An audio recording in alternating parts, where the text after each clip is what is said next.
welcome to our PERC series. We're here with Jeff Boufford of Boyd and Boufford Insurance Company, located right down here in Amherst, New Hampshire. Welcome, Jeff. Thank you, Gail. Happy to be here. Great. Today we're going to be talking about ice dams and how it relates to your insurance company. So, Jeff, how do most insurance companies address ice dams? Most insurance companies address ice dams by using education.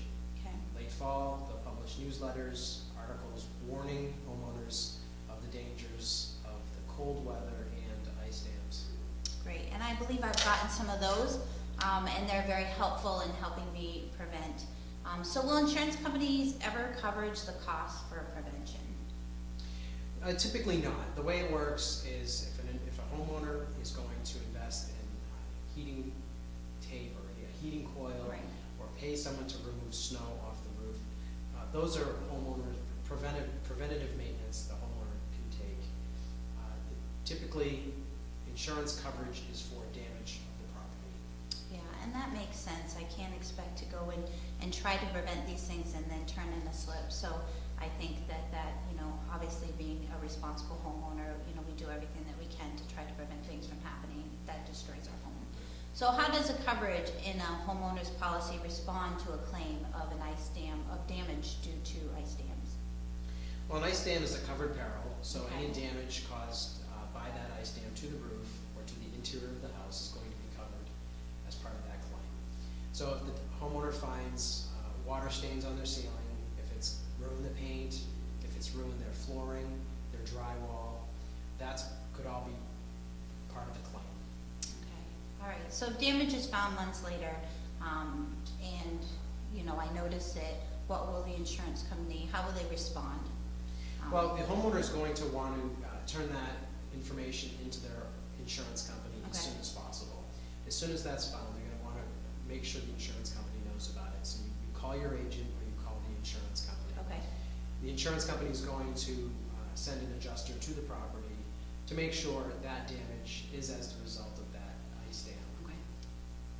Now, is that something that, say like when winter's over, if I happen to notice that I'm having ice damming and on top of my roof, we've had a bad winter, is that something like when the snow melts, I should probably go up in my attic with a flashlight and walk around and check to make sure that I didn't have any water intrusions coming in? That's a very good idea. I mean, if it is safe, go to your Okay. attic, with the flashlight. Some people have lights in their attic, and take a good look. And if you see wet spots or wet insulation or mold, biggest problem when water gets on the inside of your house, especially in the attic, if it starts to, the temperature starts to rise outside, that heat in your attic builds up, and in the spring, in the summer, that water will cause mold. Yeah, and we've seen a lot of that being in the field that we're in. Mold in attics is very common. So is there insurance that covers mold in attics if it's a result of an ice dam?